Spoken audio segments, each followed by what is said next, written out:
In this sort of environment, you're kind of, you're always the guy that everyone wants to watch and talk about, but you're out here with a lot of guys that are in the same league as you, kind of. Does that challenge you in a different way than maybe some of the other events you've done throughout the last couple of years?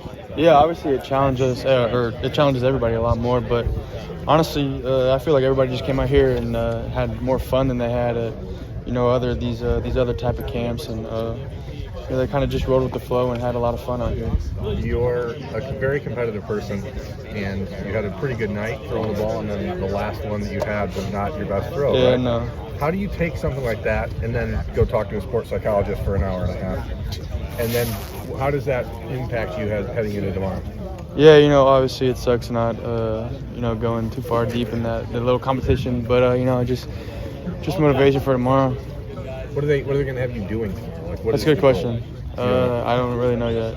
I know I think we have 3 workouts tomorrow though, so we'll see how that goes. How much is this fun, and then when does the switch flip where it's I kind of want to win this? Yeah, for me, I try to just have fun the whole time, but yeah, definitely there's a switch that flips, when you're up to, you're ready, you're getting ready. Obviously that switch there, that switch just flips. Got to work with obviously some great college quarterbacks as well. Anything in particular you took away from their tips or their nuggets to keep with you?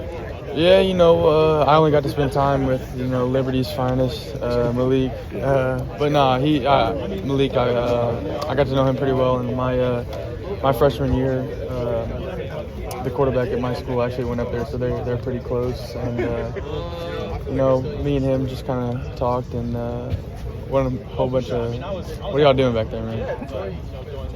Just an interview. Yeah, we just had fun overall. Any competitions with him? I see you guys going together a lot. Yeah, a couple things. He can really sling the ball. He's got some arm talent for sure. But we more just had fun while doing these type of drills.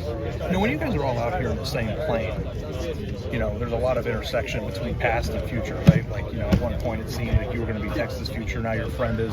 What's it like just having these interactions with these people, friends in some cases, competition in others, where you kind of are all crossing paths, but also are all going into these directions to be the faces of pretty big-time programs? Yeah, it's all fun. Me and Malik are good friends now, and I'm excited to see what he does for the University of Texas. And I'm sure he'll do great things over there. And it's all just fun, like I said before. When you watch him out here and compete, I think that the general thought process is that he hasn't had a lot of game reps. But do you see an athlete there that can really fill into himself and be pretty competitive? Yeah, I definitely see an athlete with amazing arm talent, so he should get the job done for sure. What does this name, image, and likeness thing mean to you as a player? I mean, obviously you're the most marketable guy in your class, and you're a player, perfect rating, all that crap. What does that mean to you as you start to look ahead? Yeah, obviously it's something to look into. But for me, I'm just trying to, keep the main thing, like they keep telling us, and just keep playing football. And I feel like everything else will just kind of fall in place from there. But no, definitely I've looked into it, kind of looked at the rules, see how that goes. But, like I said, just keep the main thing. Are there companies that have reached out to you already? I don't think they're allowed to quite yet. So, no, not yet. What do you think, which company would you fit with, if you had to pick? Definitely Wrangler, for sure. Wrangler jeans? Yeah, Wrangler jeans. Maybe some fishing companies, Mossy Oak, Bass Pro, Cabela's Academy, stuff like that. Yeah. Quinn, you are in a position where you are, and I'm sure you've been over this, sorry I was late, but where you have this perfect rating. And only a handful of people in the history of the recruiting rankings have gotten to that ranking. What do you think it is about yourself that recruiting analysts, coaching analysts, whatever, have seen in your game to make you think that that's the realm that you're in, especially as you're out here competing against guys that are also very, very good and highly rated? Yeah, it's crazy to be rated that high, and I'm just humbling. But you can't focus too much on that, like all these college guys were saying earlier today when we had our meeting. It's not about the stars, not about the rankings. Just be your best you, and just prove yourself right every day. If you think about the high-end quarterbacks that have come out of, been on these camps and have gone, like Trevor Lawrence, Justin Fields, to reach even a rating that's higher than that, what do you think it is? Like, if you had to guess, what is it about yourself that made you achieve that? And I know that there's a lot of shoes to fill. I'm not trying to say that you're, but you get what I'm saying. Like, what is it about your game that you think?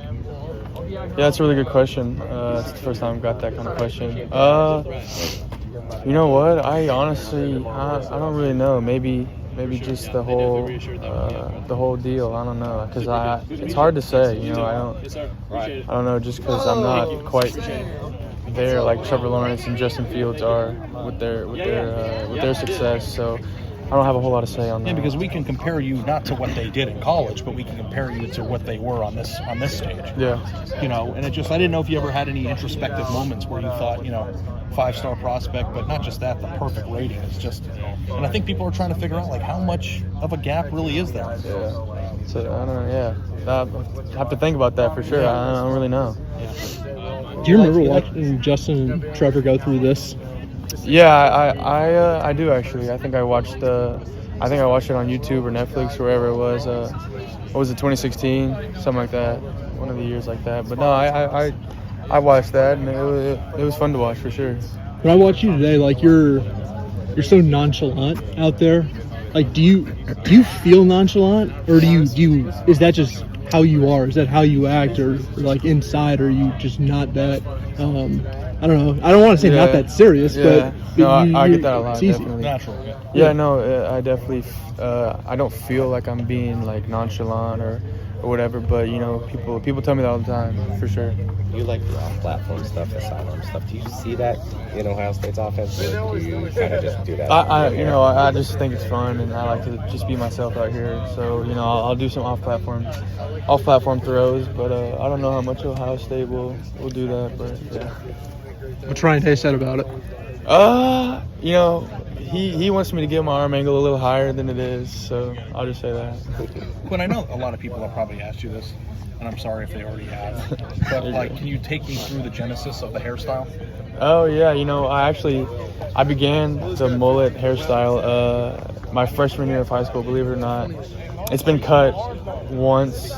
In quarantine, I shaved it all off.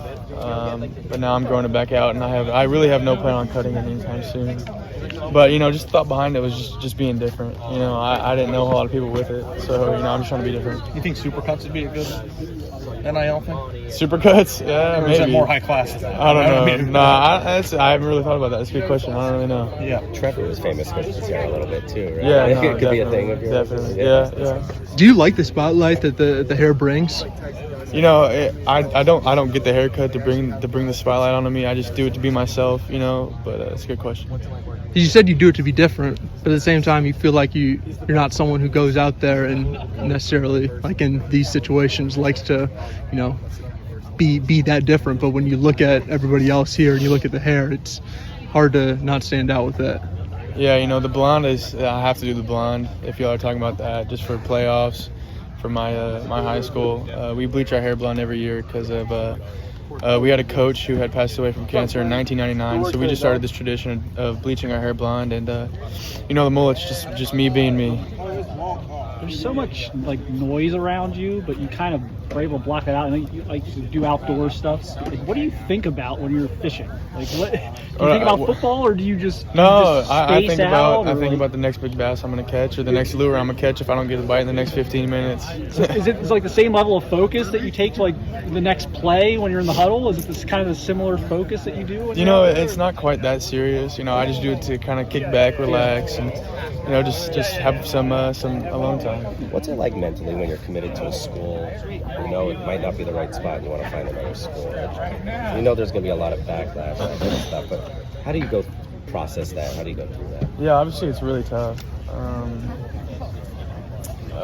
Decommitting from the school I grew up, loving and watching. I was a toddler when Vince Young was playing that game, and my mom tells me all the time, my dad was elk hunting, and she was on the couch watching, the Rose Bowl, and I was on the ground playing with toys, watching the game. So, you know, it's tough, but you know, I just looked at it like I felt like it was just a better opportunity for me and for my future, and I feel like I kind of was obligated to flip.